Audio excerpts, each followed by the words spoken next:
You've been lost and alone in the city of lights. I know. Getting high, feeling low, and it's out of your control. You should know that I won't leave you. I'll stay beside you. I'm never letting you go. You've been lost and alone in the city of lights. I know, but I will guide you home.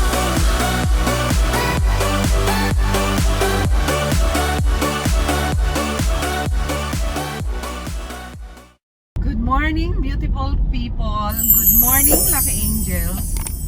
For today's video, ang ipapakita ko naman sa inyo, tayo ay pupunta ng Zambales. So, mga Lucky Angels, parang kailan lang one year ago na nung nagsimba kami sa Botolan, Zambales, and now magsisimba na naman tayo sa Ina Poon Bato.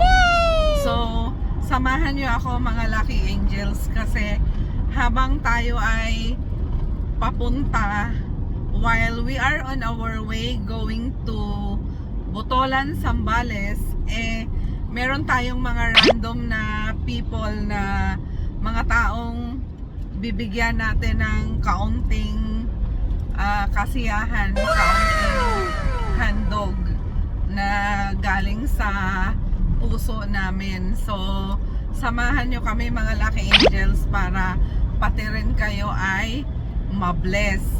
And also, special thanks to Mark and Maan for helping us in this endeavor. So, maraming salamat sa inyong dalawa.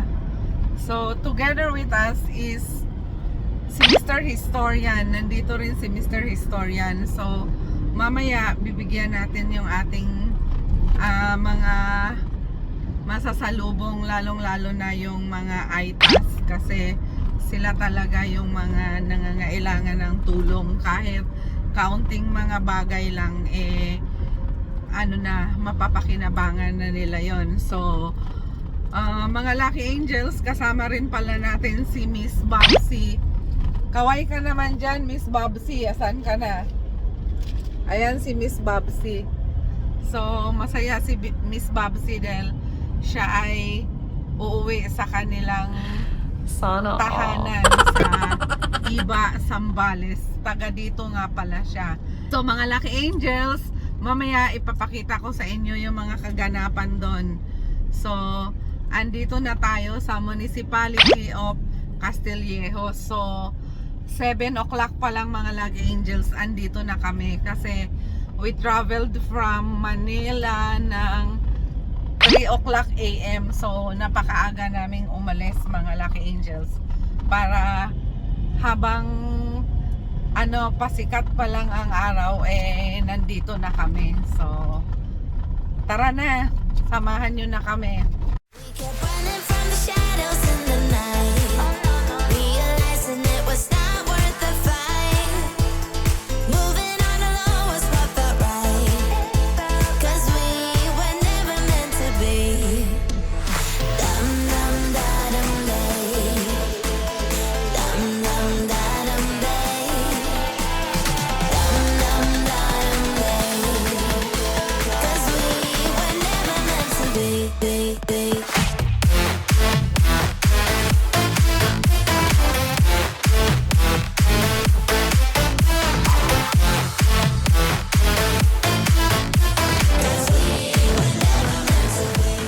It is exactly now 9 AM. Andito na tayo sa simbahan ng Ina Poong Bato. Kararating lang namin mga Lucky Angels kasi kumain pa kami. So tara na, punta na tayo sa loob.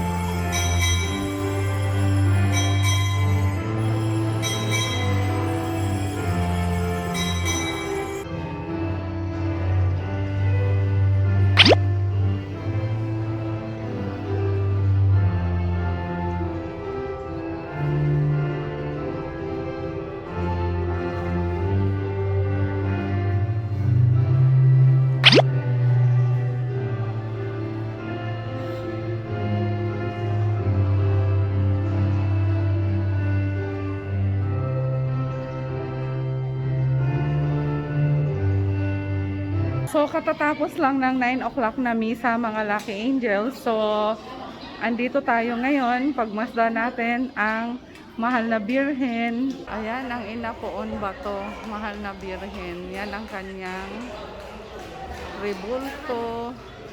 Yan ang mapaghimalang Inapoon Bato. So, meron din kaming dala na Inapoon Bato ng aming santo, mga Lucky Angels. Ayan siya, bit-bit ni Miss Babsi. So, ayan mga Lucky Angels. So, mga Lucky Angels, tayo ay umakyat. Pupunta tayo dito para mahawakan natin ang Mahal na Birhen. Sa likod kasi nito mga Lucky Angels, pwede tayong umakyat dito para mahawakan natin ang Mahal na Birhen. Ipapasok natin ang ating katawan. So dito mga Lucky Angels, sa butas na to, dito mo mahahawakan ang Mahal na Birhen. So hahawak tayo mga Lucky Angels.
Tapos na kaming humawak doon sa damit ng ating mahal na Inapoong Bato. So, tara na, mamimigay na tayo ng kaunting handog natin sa ating mga kapatiran na matatagpuan natin sa daan.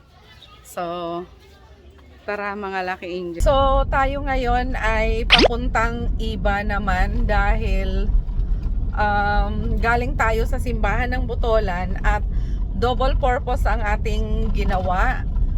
Ihahatid natin si Miss Babsi dahil siya ay dadalaw sa kanyang pamilya dito sa Masinloc, Zambales. So, Miss Babsi, kapag papunta tayong Masinloc, ano ba yung Masinloc? Ano ba yon? Part ba ng Iba yon?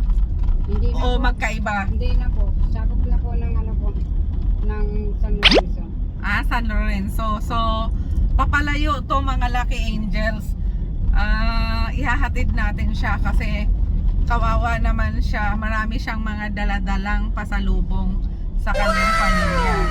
So, tingnan natin mamaya pagbaba ni Miss Babsi kung saan siya bababa para in case na hindi siya bumalik, matutuntun natin siya kung saan ang kanyang So, mga Lucky Angels, after 1,000 hours nandito. One eternity later. Ito na tayo sa lugar ni Arlene Reyes aka Miss Babsi. Oh, Miss Babsi, baba ka na dyan. Ayan si Miss Bob. Hi, Miss Babsi. I-unload natin ang dala ni Miss Babsi. Ang daming dala ni Miss Babsi ha. Miss Bob, ano yan? Magtitinda ka? Sako-sako yan, Miss Bob Ginagawa mo muna habang hindi ka pa sinundo. Sako is life, Miss Bob Oh, ano namang laman yung ano mo, karton mo? Wow, spaghetti. Spaghetti pababa at gatas. Shout out naman dyan. Wow, ang daming dala ni Miss Bob. So, ito ang lugar ni Arlene Reyes, si Miss Bob. Siya ay, ayan ang kanyang mga dala-dala. So, ayan, dun ba? Dun ba ang bahay mo, Miss Bob? Anong pangalan yan? San Lorenzo, Calawag. Puro 4. Pang ilang bahay ang bahay mo dyan, Miss Bob? Sa dulo niyan? Isara mo naman yung sasakyan natin, Miss Bob. Masyado kang excited. O siya, bye Miss Bob. Balik ka ha. O sige, see you pagbalik mo. Ingat ka. Magpasalamat ka doon sa ating kasama.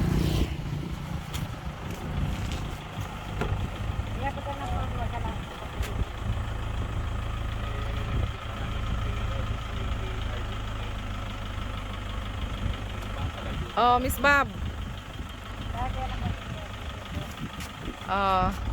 Ayan yung cellphone mo, ingatan mo yan ha. iPhone yan. Oh, wow, buti pa si Miss Bob, naka-iPhone ka Miss Bob Ayan mga Lucky Angels. Wala na akong kasama na magti-TikTok.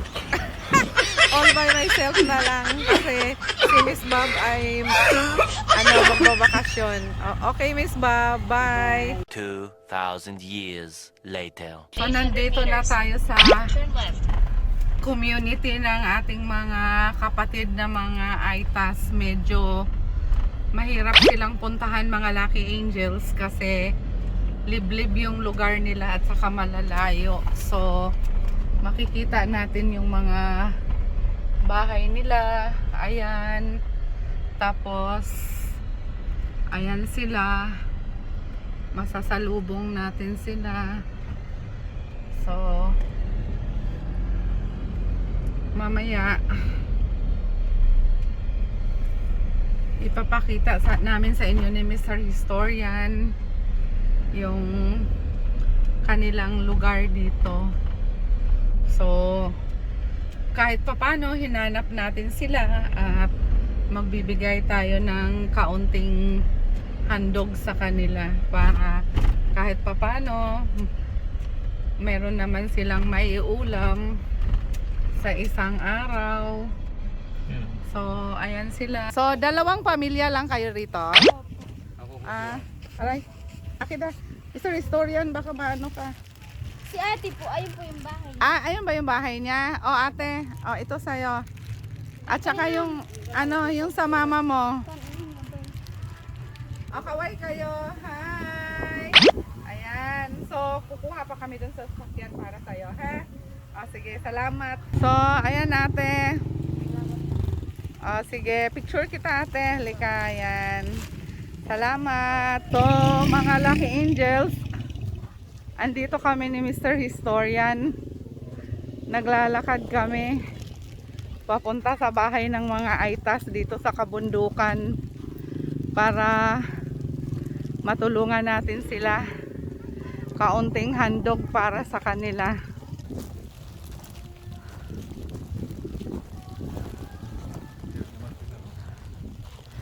Tao po. Eto po inay. Pakuha na lang po. Punta po kami sa iba. Oo, salamat po.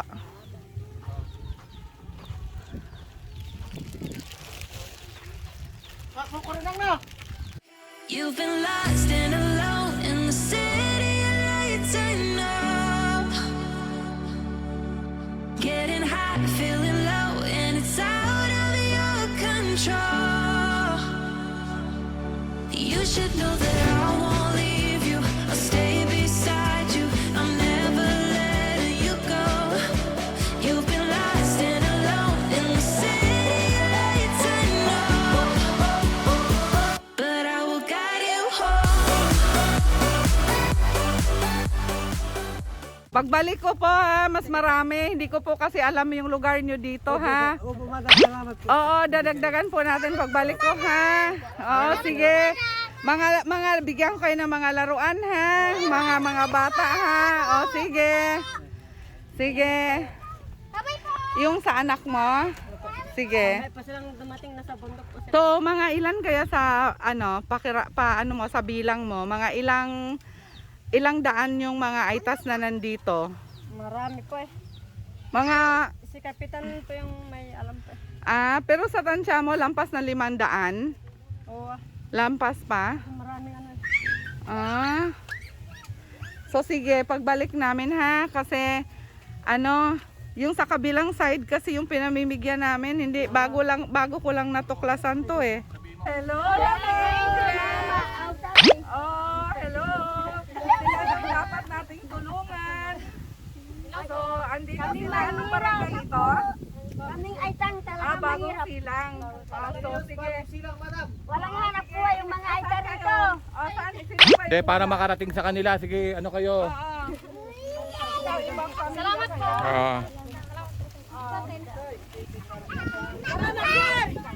Kaming aitang mahirap dito. Ito, sino pa? Isa na lang to. Kayo?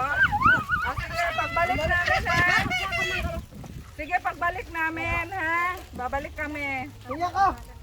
Katatapos lang natin mamigay mga Lucky Angels sa ating mga kapatid na mga Aitas. So, pabalik na kami ni Mr. Historian. Mr. Historian, anong masasabi mo? Sa susunod na pagbalik mo dito, dalhin mo kabayo. Bakit Mr. Historian? Ito, nakita mo talaga, yung lugar talaga nila medyo may hirapan ng sasakyan. Talagang Bundok. hindi pa talaga siya develop. Talagang nasa dulo talaga sila ng civilization pa. Pero ang mga ita kasi, yan yung talagang isa sa mga talagang native talaga ng mga Pilipino. So, Mr. Historian, mukhang hiningal tayong dalawa. Ang hirap umakyat ng bundok ha. Kaya nga, araw-araw maakyat tayo. Ngayon lang tayo umakyat. Oo nga, correct. So, ayan lang ang ipapakita namin. Kaya nga makikita niya sila sa pinakita namin. Marami tayong pwedeng itulong sa kasi kahit ano pwede mong itulong sa kanila pag nakita mo buhay nila. Oo nga, mga Lucky Angels. Kahit ano, pwede nating itulong sa kanila. Yung mga bagay na ang tingin natin ay wala ng value sa atin, sa kanila cherish nila yon, kailangan nila yon. Correct. Kaya, mga Lucky Angels, yung mga bagay na patapon na natin o hindi naman natin mga kailangan, pwede nating maitulong sa kanila kasi as you can see, kawawa naman yung mga pamumuhay nila. So, nandoon lang sila sa bahay nila na kahit papano, nakatagpi-tagpi lang at parang iniisip ko pag umuulan, nababasa sila tapos parang kulang sila sa mga kagamitan at mga damit. So, maraming Kaya nga sabi dapat ko, itulong. Pwede naman gawin nyo kaming instrumento, kamukha nung isang kaibigan natin si Mark at si Maan tumulong dito kahit papano. Pwede natin pagtulong-tulungan yan kasi ang importante naman dito yung nakatulong kayo. Oo.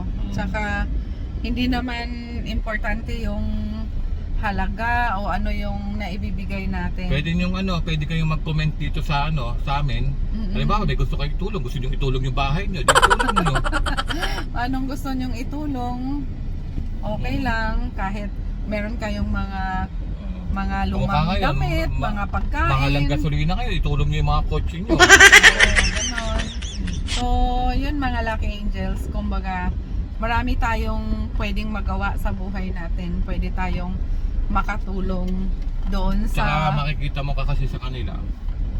Pag yung mga bagay na ibinigay mo yan sa may mga kaya, minsan pipitasan ka pa eh. Pero sa kanila, kahit anong ibigay mo, talagang tuwan-tuwa sila. Oh, kita sa mga mukha nila. So, baka meron diyang gustong magbigay ng mga laruan. Nakita nyo, napakaraming mga bata na masayang-masaya sila. So, nag-promise nga ako sa kanila na babalikan ko sila kasi sa kabilang bundok kasi kami ng mga Aitas na mimigay dati sa may Batyawan. Hindi ko naman lahat na iba-vlog. So, ngayon lang, naipakita ko lang kung saan yung pinuntahan namin. So, yun mga Lucky Angels, marami tayong magagawang tulong sa kapwa natin kahit na yung mga bagay na sabi nga ni Mr. Historian na kahit hindi importante sa atin, patapon na sa atin, pero sa kanila malaking bagay yun. Tuwang-tuwa na sila. So, At saka sila yung mga mapapansin mo, sila yung parang hindi inaabot ng tulong sa atin. oo. Hindi nabibigyan ng pansin. Oo. Hindi sila nabibigyan ng pansin, nabibigyan natin yung mga ibang bagay na minsan mas hindi pa, mayroon pa pala mas karapat dapat. Correct. Nakakalimutan sila, nakakalimutan. Oo. So, Kasi nga siyempre, unang-una mga yan, karamihan dyan, hindi botante.